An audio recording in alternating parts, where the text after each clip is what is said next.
As an entrepreneur, as a content entrepreneur particularly, you know that it's important to get your message out. One of the best ways you can do that is to have a book. And having a book gives you an edge over others. In this interview, I get a chance to talk with someone, Julie Broad, who has worked with others and can help you develop your content and make it even better. That's what we're covering on this episode of Stark Raving Entrepreneurs.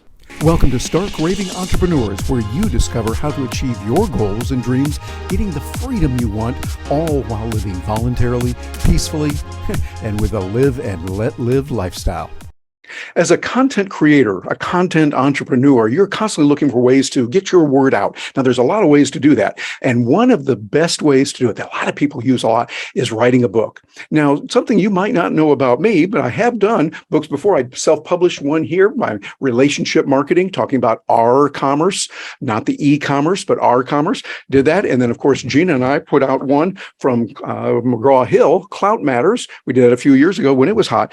But I got to tell you, I have read a book just recently, read it all the way through, taken notes on it, that really is an ideal for you. You want to write this down. A book that is called Self-Publish and Succeed by Julie Broad. I like this. The No Boring Books Way to Write a Nonfiction Book That Sells. And matter of fact, got a treat for you. Joining us right now is Julie Broad herself. Joining us. Julie, good to have you with us today.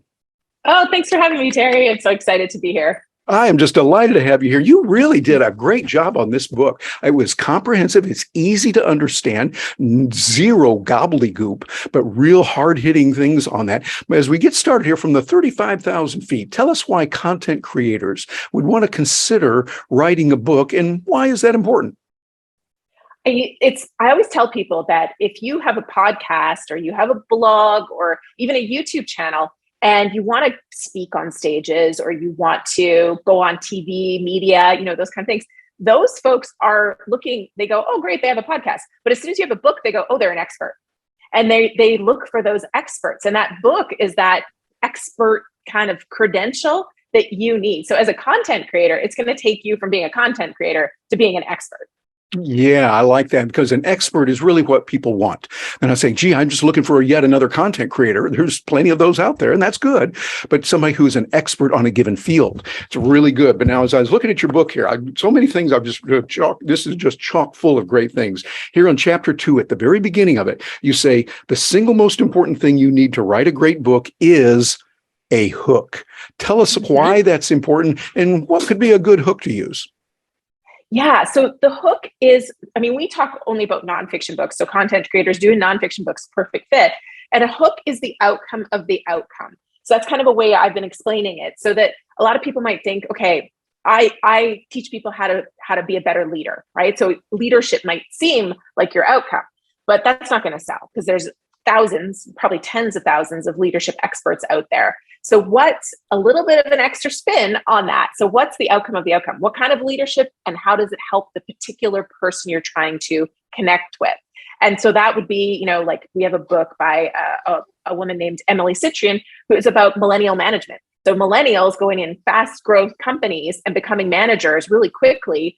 How do they excel in that career? How do they handle the challenges of it? So she's got an outcome of an outcome. It's still a leadership book, but we're not selling leadership. We're selling that, okay, career advancement, career success, and, surviving these challenges that get thrown at you before you're actually ready.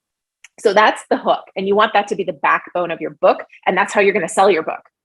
Oh, that makes sense. Now, one of the things I want to ask you about, because I do a lot on technology, and one of the things I'm writing about and we're working on right now and doing a lot of keynote presentations on Web3 and with the NFTs, those non-fungible tokens, and that, as well as I do, that's changing rapidly. Actually, as soon as you get it out there, it's almost outdated then. So what advice would you give to those who might be doing something really specific that's changing constantly in a field like that? Where could a book help in that area? I generally would recommend you write a book that has the evergreen thinking. So what about this is useful? How is it useful to think about the different technologies, the different strategies? How can you apply them? And then as they change, the tactical, you can be producing content, say on a podcast or videos or blogs, where you are actually providing that tactical update of, okay, this is actually how the step-by-step of how you register for this account and how you buy the NFT and trade them and sell them and, all those kind of things. And the book be the more evergreen content. Or if that's not possible and you really want it to be a tactical one, do it in an ebook and do it fast. Oh, I like that. Do it in an ebook. And actually that way you could update it as it goes. If substantial change is there, and I think that would be good. But I'm thinking for me, because, and those of you that are watching this right now, you might think, well, I've got technical here, but also there's probably some longer term evergreen kind of topics you can write about. Again, in the nonfiction area, that's mainly where I live and what I read. Actually, I read a little bit in the fiction, but mainly nonfiction. But I think writing on something, one of the things I talk about is moving from no way to not yet. So instead of saying, oh, no way, I can't do that, et cetera, just saying, hey, not yet, but I'll figure out how. That's a whole thing on a couple of TEDx talks that I've done and do that. So it seems like based on what you're saying, that would be the place to really pour my efforts for the book.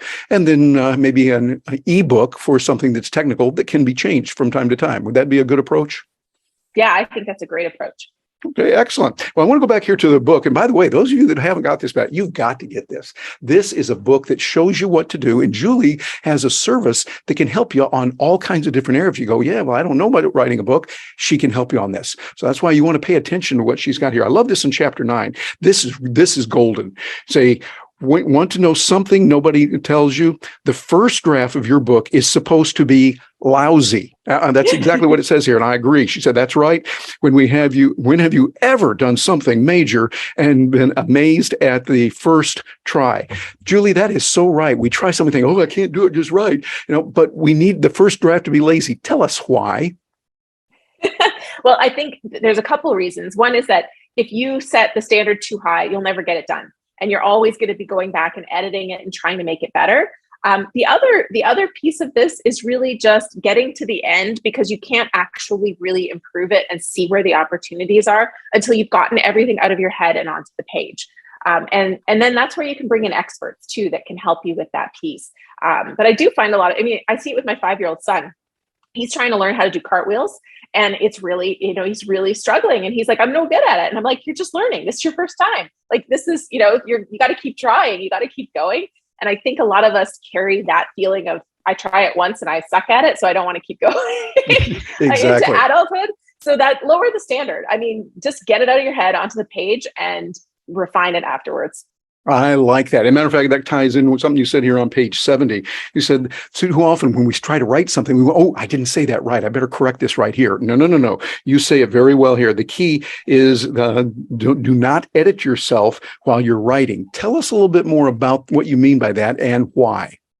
Yeah. I mean, one of the big reasons why is people who take 5 years to write a book. Your book will not have an impact on anyone while it is not published. That means it won't impact you and your business, and it won't impact your reader that really needs your lessons and advice. And so that's the main reason is most people that go back and edit, they end up with a really polished first chapter and a terrible end of the book. So just get it all out of your head and onto that page. That's so important. Yeah, I like that. I like the idea of using dictation. And as a journalist, I find, and that is a blessing, because we can type or we can talk much faster than we can write cursive with our hand or type on the keyboard. So dictation is good. And it's the first draft. You're just dumping it out there. Then we go back and we'll relanguage it. We'll wordsmith it and do all those things. Tell us a little bit about your feelings on that process and how to get the ideas from our noggin here down into print on the computer. There's no one way to do it. That's the thing. Like, anybody who ever says this is how you do something, like I don't listen to them. I agree. Yep. You don't have to write a book in order. You don't have to actually be the one that types it out. There is a way. We have somebody who's visually impaired and he's written a book. We have lots of people who you think wouldn't be able to write a book, but there is a way. But because we're talking content creators or talking with content creators here, what I did for my latest book, which is going to be a book on marketing your book, I took my YouTube scripts. So I sat down and I figured out, okay, what's the hook of, the book and what's the content that needs to go in it. And then I took my YouTube scripts and put them in all the places. And then I filmed videos for the content that was missing and took those transcripts and put them in. It was an ugly, ugly first draft, but I had 90,000 words to start with. That is very nice. And doing it that way is the way to do it. I'm talking with Julie Broad, who is with Book Launchers, a great place for you to learn about what to do, how you can use books. And she has done a great job. The book we're talking about here, she wrote Self-Publish and Succeed. Fabulous book. I read this book and really enjoy it. And I would encourage you to do a couple things. Look into the book and also go over to the YouTube channel. Look over there and you'll see what book launchers are and what Julie has done on that. Julie, fabulous job on your YouTube. Tell us a little bit about how video plays in the part of writing your book and then marketing it. What role do you see video for marketing on a book? I mean, it depends on your use of video already, but for me, because I already had the YouTube channel, that's my community. Those are my people. They were my early reviewers. They were my, the advanced readers who are going to share your book. But more importantly, for most of us, is write those early Amazon, Goodreads, wherever your book is sold reviews. That was my YouTube friends. I call them my YouTube besties, my people who comment on just about every video and they watch on the Tuesday and Friday when they come out. But also the content, right? This is where I drew from.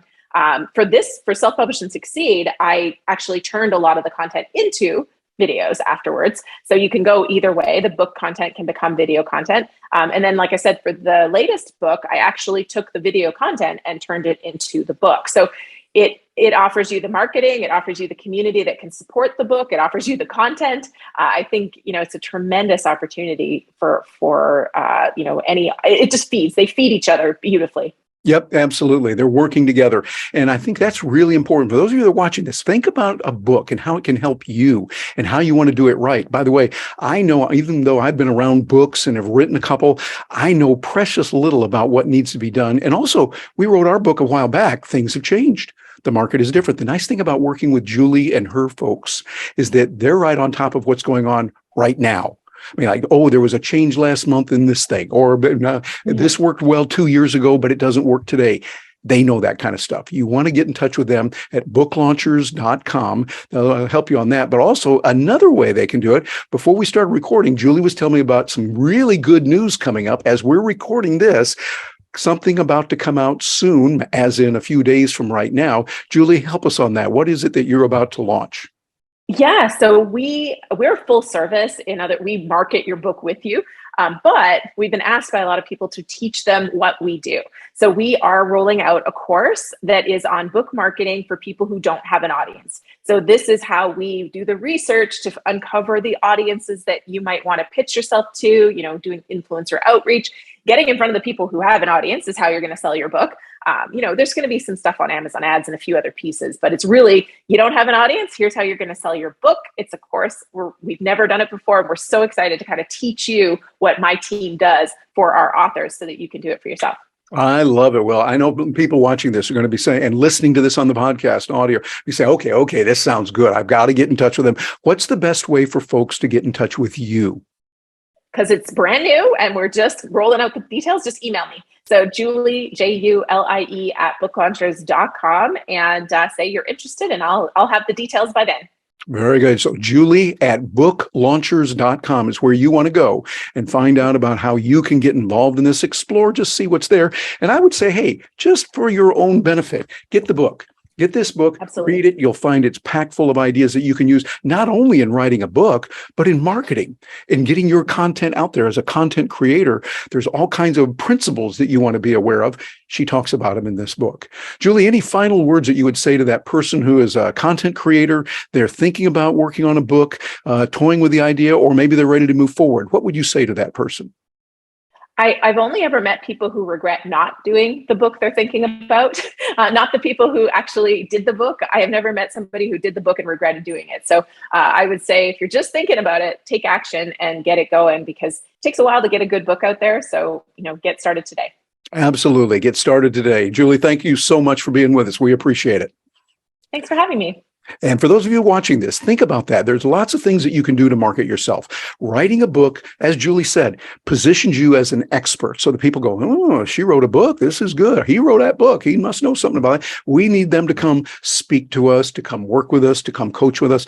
This is a wonderful tool. And really, this book can help you a lot. Invest a few coins, learn what's available out there, see the market, and get in touch with it. And hey, I'd love to hear from you as well. Well, however you're getting this, leave a note below. Let us know in the comments what you think about it. If you're listening on the podcast, we'd love to have you drop a note to us there. Let us know. I'm Terry at terrybrock.com. You can get back with me that way. And I will look forward to hearing from you. Have a great day. Hey, don't stop now. We've got a lot more videos out there for you about freedom and liberty, living the life of an entrepreneur who believes in live and let live. As a matter of fact, here's a way you can make a positive difference in the world. Like this video, subscribe to the channel. That lets the algorithms know, those wacky algorithms know, that hey, people like this kind of thing of live and let live and doing it in a peaceful way. Thanks for being here with us, and we're looking forward to hearing from you.